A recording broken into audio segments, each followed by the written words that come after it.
morning, or depending when you're watching this, good afternoon, good evening, or good night. My name's Ross, and as always told, out of Voice of Radio.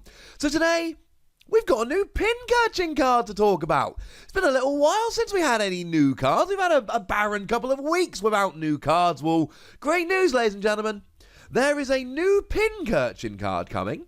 It is going to be a promo in Cora magazine, and it looks kind of fun. I mean, it's Pincurchin, right? To be fair, I'm quite a big fan of the Pincurchin from Sword and Shield, and it is an unevolving basic, so we need it to be pretty good for us to be kind of excited. Now, my translation today comes from Google Translate with a huge assist from the lovely Primal Lugia. Very nice man, one of our favourites. So what we see is a basic Pokemon with 80 HP, which is what we saw on the previous one. Retreat cost of 2, which is what we saw on the previous one. Does mean you can use Air Balloon for free retreat. Weakness to fighting, which is to be expected. And with 80 HP, any half-decent fighting Pokemon is going to run through you without even having to worry about it. But you are a lightning Pokemon. That means weakness on water Pokemon like, for instance, Lapras VMAX. But it also means that you can have Electro Power. And it also means that you can have... That's an extra 30 damage for each of your attacks. It means Thunder Mountain to reduce your attack cost. Tapu Koko to accelerate a little bit of extra damage. It means a great pairing with stuff like Tapu Koko V, for argument's sake. Or things like Pikachu and Zekrom, which is good for getting energy out as well. Frankly... yeah, it's a really good time to be a lightning Pokemon.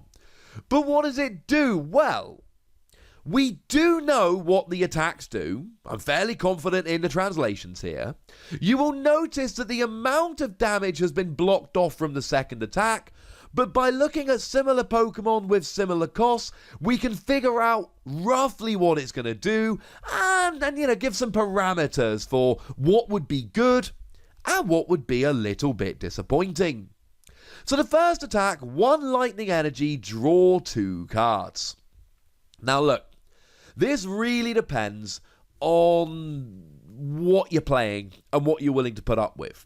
Because if you just want to draw a couple of cards using a lightning Pokemon, it's hard to argue with Tapu Koko V.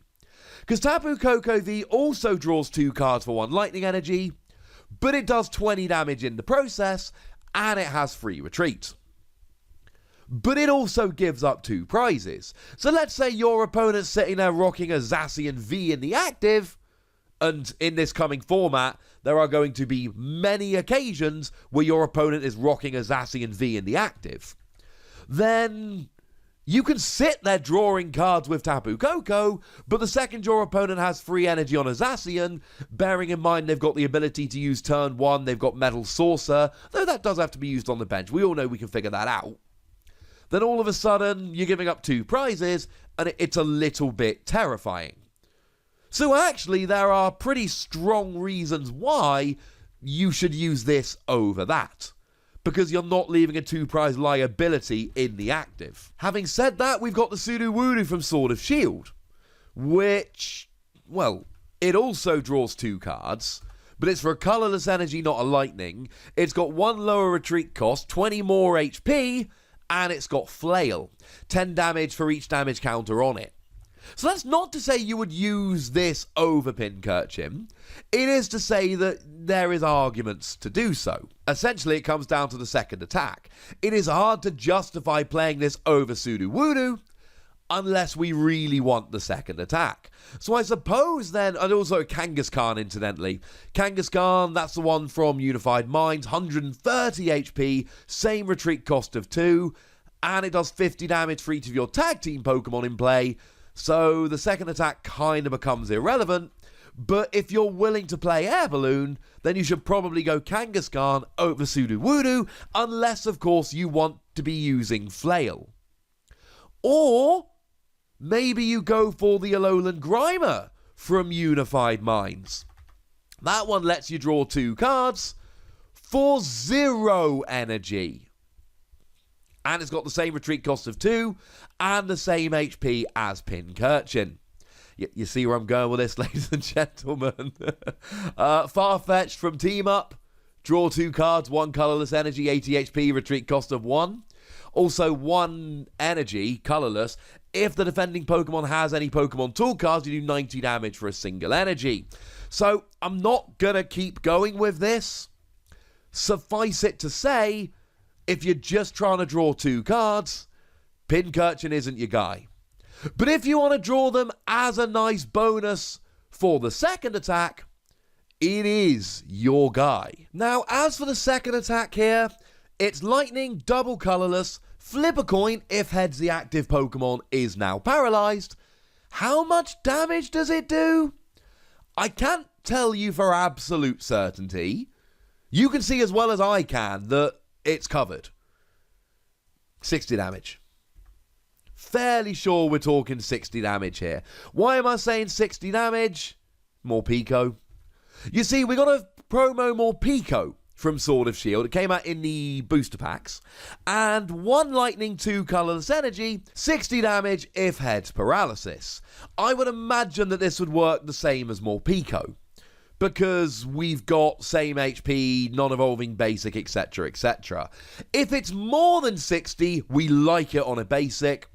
If it's less than 60, we play More Pico for the paralysis. But even if it's, say, 50, well, it's easy to sit here and go, well, if you want to draw cards, play Sudowoodo.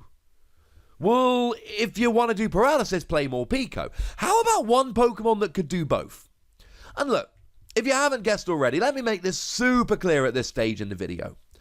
I'm not actually saying that you take this Pincurchin and make it the focus of the next great deck. I am saying that what you should do is keep this in mind as a nice Pokemon that can do multiple things. You're playing it for the drawing and for the paralysis. In the early game, you sit there drawing cards, then you flick to paralysis. That's the goal here, ladies and gentlemen. That's the goal. Sounds like fun. Now, in terms of the energy, I mean, look, there are ways to pay it. We got Twin Energy now, and I like this. I really do genuinely like this with Twin Energy. Because what you essentially do is you put 1 energy on there, and you draw 2 cards, and then you draw 2 cards, and then you draw 2 cards. And if you get to the stage where you need the paralysis, you whack a Twin Energy on there, and then you can get the paralysis. It's 2 colorless energy when attached to a non-GX, non-Pokemon V. If it's attached to a GX or a V, it's 1 colorless energy. So my point here is that you've got both the things. I don't think either of these attacks are great in and of themselves. And I don't think the card is great, to be fair. What I think is that it is a useful card that can be there for draw in the early game and then transition into paralysis when the mood strikes. Let's say, for argument's sake, your opponent has got a Zacian V with 2 energy. Well, if you can paralyze that and they've got nothing on the bench with any energy, that's probably going to buy you a turn. Yes, of course, you can always switch out of paralysis. You've always been able to. Seriously, switch was in the base set. But it's all very well and good saying, oh, you can just switch out of paralysis, when actually, what if you don't have a switch? And if you do have a switch, what if you don't have anything on the bench? You can switch to something else, sure, but then you're just whacking something active that's not in a position to attack. It's a nice support Pokemon. It's a nice 1 or 2 of as a starter in Lightning decks. Do Lightning decks need it when the combination of Thunder Mountain and Tapu Koko Prism Star can get something like a Pikachu and Zekrom or a Tapu Koko using their big attack turn 1? Arguably not. But I think it's a nice one to keep in mind anyway, and I'm giving it a nice, solid, ordinary, everyday, run-of-the-mill, free Wassies. Don't think it's great. Do think it's fun. Do think it's useful. Do think it'll pop up in decks here and there. But for now, ladies and gentlemen, I'd like to know what you think about this Pincurchin. So, let me know in the comment section. Go nuts. Be nice. And then make sure you like this video, subscribe to this channel, follow me on Twitter at @TheWassie, and Twitch for some live action at twitch.tv/PTCGRadio. If you want to support the channel, get some bonus podcasts and all that good stuff, head on over to patreon.com/PTCGRadio, where you can do exactly that. And please do make sure you're checking out youtube.com/WassiePlays, where you can find out about a whole bunch of games that don't have Pokemon in, but are very awesome nonetheless. But by far the most important thing as always, look after yourselves till next time, would ya? Thank you very much for watching. My name's Ross, and you've been watching PTCG Radio.